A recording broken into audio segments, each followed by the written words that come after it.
Environmentalist John Ekoko joins us now for more insight into this. John, good morning. It's really nice to see you. Good morning. Great. TBC crew. Great. Thank you. Good morning, now, Lagos. 240 to 270 days of rain. Break that down for us to understand. What's the implication of that? Yeah. Simple. You have 365 days in a year. And you have 270 days of rainfall. You are looking at about 60 to 70%. That means it's going to be a wet year. No doubt about it. That's one. If it was moderate rains for the 270 days, the ground will have enough time to percolate, and absorb the water. But we're looking at a typical tropical rain within the same period. Is it any different from what the state has witnessed before? Last year was bad. Let's be sincere. And the outlook for this year is not better. In other words, we are saying that there's likelihood of heavier rains this year than last year. And we all know what we suffered. Virtually the whole roads were flooded. In fact, Lekki is a potential no-go area. But give and take. I'm happy to be here today because I looked at the predictions, the flood sensitization done by LASEMA. My only advice is the government should work with it. There's a flood risk analysis, and the 9 most prone areas have been identified. Lagos Island, Etiosa, Ajeromi, Amuwo, Badagry, Apapa, Lagos Mainland, Surulere, and the severity has been predicted.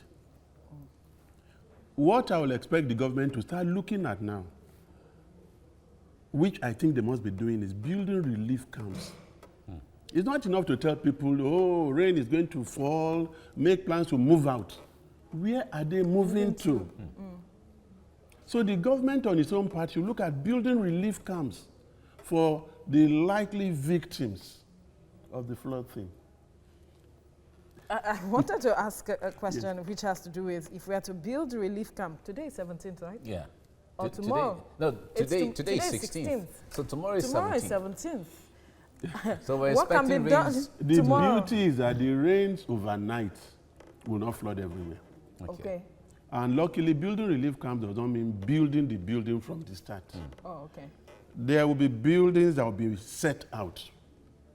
There will be areas set out as relief areas, which people can be made. And there are structures that can be assembled. Thank you. Okay. Wonderful.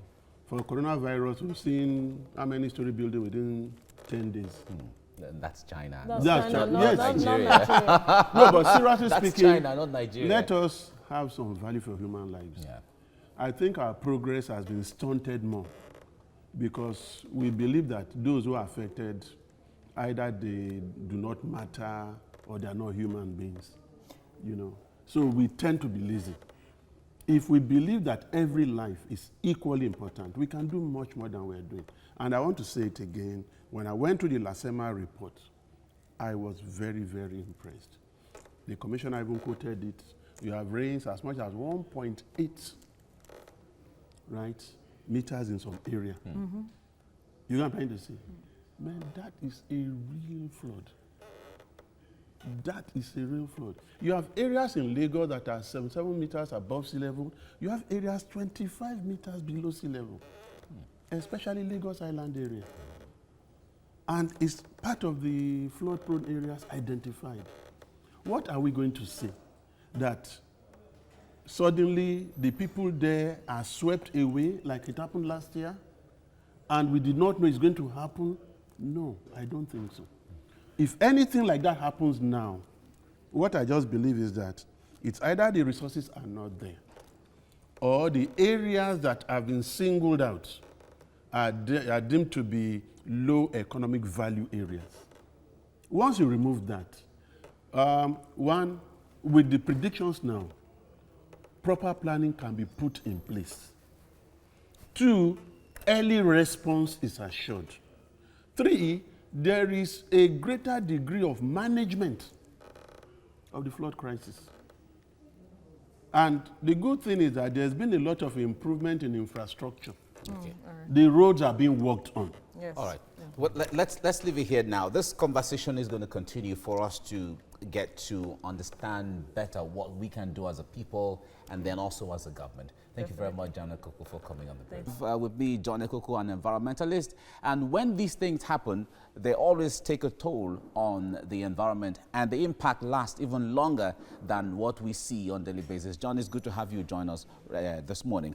Now, Thank you, Mike. when it comes, you've been following this fire, this accident that happened yesterday, Sunday, at about 9 a.m. in the morning.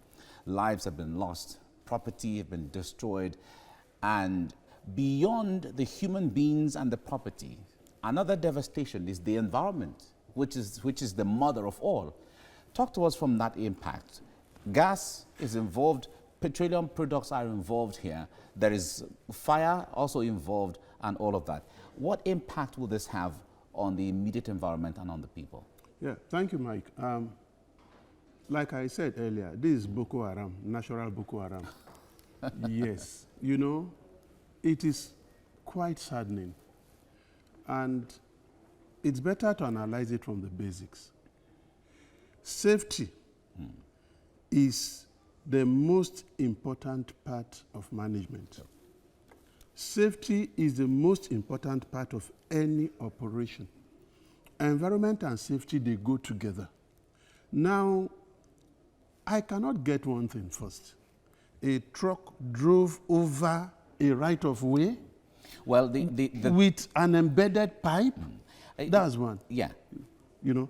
Number 2 is that, are there no warning signs all around that area?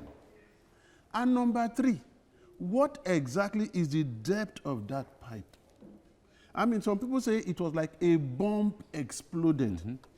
So let's look at it. They've not been carrying out any drill around there. Number 2, the buildings around there, I'm not sure they comply with any known standard.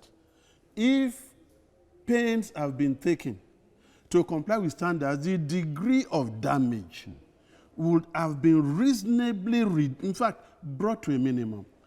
All the things we see there is a failure of planning, a failure of compliance to existing standards. That is the first thing. And you brought up a good point. Now, in an area where there is gas, when you call gas alone, it's like we are saying we do not know the impact of a gas explosion. I'm not sure we don't know. We do. Somewhere along the line, because somebody mentioned a filling station or something around there, I think somebody has contravened in a very serious sense all the procedures put in place to avert this type of occurrence. Honestly, whatever we do now is like medicine after death. It's like crying after the head is off. I can only wish those unfortunate children and maybe their families my deepest condolence. But I want to still say, much as we must make effort to rescue as many as we can, let us sit back and be more preventive. And some of our guests there, they've emphasized that. I mean, what does it cost us? Carry out drills. Check out that area. There are basic tests we can carry to know the degree of pollution or contamination in an area. Are we saying that nothing has been done before now? A trailer or a truck is not a plane, for crying out loud. It should not have that degree of impact. I am personally confused. And I think we need more studies to tell us what actually happened. I do not think that we have it. All right. I personally don't think so. Okay. Well, the NEMA and as well as NNPC have come to give us some explanation that it was not outright petroleum pipeline explosion, that it was a tanker was trying to offload its product, and then one way or the other there was run into some gas issues there, and then it led to an explosion, and then the pipeline, you know, all that was was explained. But however, you can see live visuals from the scene right now. The Deputy Governor of Lagos State, Obafemi Hamzat, Dr. Obafemi Hamzat, is there. He is there on behalf of the Lagos State government to see for itself what the extent of damage and how people are affected, the impact of this on people and the environment and the school and the houses and the property and all of that. Now, back to you, John. Now that the government is there, we don't want to believe that the government doesn't know, you know, all of these things, all of these places, all of these violation of standards and benchmarks and all of that. What do you expect to see from after a visitation like this? Thank you. All right, just hold on a little bit. Let's go on, John. You see what is going on there and what they're saying. I wonder what you make of that. Yeah, I think maybe it makes me happier that it's not really a right of way, you know, trespass, and it's not a filling station explosion. Going by what they say. If that be the case, then we need to look at the roads in a metropolis and the controls we have. When trucks move on the road, we know that there are far greater controls over movement of trucks to prevent something like this happening. If the truck is turning or is reversing and it hits something, it's a lack of safety. Lack of basic safety. It should not happen. The NNPC was talking about training tanker drivers nationwide recently. It's another aspect of the devastation or another hazard that is waiting to happen when it comes to training. Fantastic. Well, I wonder how much emphasis is placed on drivers and conductors of tanker drivers generally nationwide. Yeah, drivers and conductors have, they have exhibited a total lack of awareness of the driving code. They drive at will, they can do anything. But equally as important as the driver is the state of the vehicle they drive. From what I'm seeing here, it's likely that the truck itself exploded and caught on.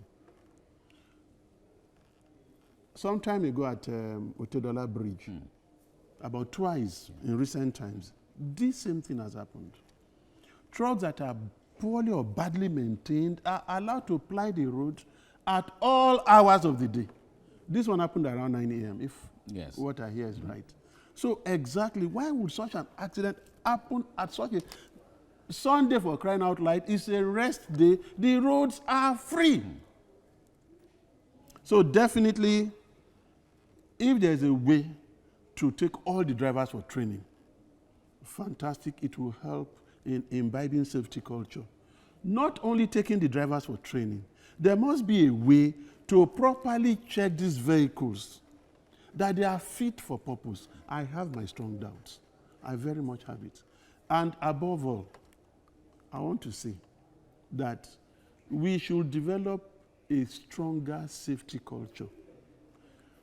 Most of our oil companies operating have recorded very low casualties and incidences because of a strict observance. Yeah, especially amongst the oil majors. Exactly, because unless there is a disaster that was totally unforeseen or natural, the efforts have been made to reduce it to a minimum. I think in every other area of activity, we need to put in these controls also. If we do that, We will not be crying over those small girls. But now that the deputy governor is at the scene, he is an authority because he represents the government of Lagos State. The Lagos State government is an authority in that regard, has a lot of influence when it comes to how they can interface with NNPC or even the presidency in bringing out policies. What do you expect? Because I know the government will try to put up its own report as to way forward and all of that. What do you expect to be in the report, if there's going to be, from the state government? One thing is obvious. It is good that Deputy Governor came in the nick of time to actually see things while they are hot. What I expect is that the government will ask all the institutions responsible or involved to actually make a report, which a committee will consider and now make its own report to government. I also expect, from what I see of this government, that action will be taken. Okay. What do I mean by action will be taken? Number one, somebody should have known that that place where that truck was making a U-turn was not either a fit place or should have known that some drivers can actually go against driving regulation and try to turn where they should not turn. The question is, what have they done to prevent that? Number two is that there is a need for the regulatory agencies to focus more on safety. I want to say it again. We have observed safety more in the breach, more verbally than physically. From my own experience, I found out that what we say about safety is not really what we do. I asked you earlier, number one, how many houses around there will even have insurance? How many of them will even have fire extinguishers?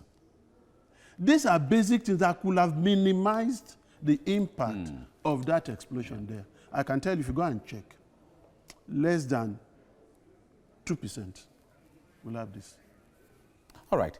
Let's leave it here for now. John Ekoko, thank you for your time on the program. Thank you, Mike. Thank you. It's a big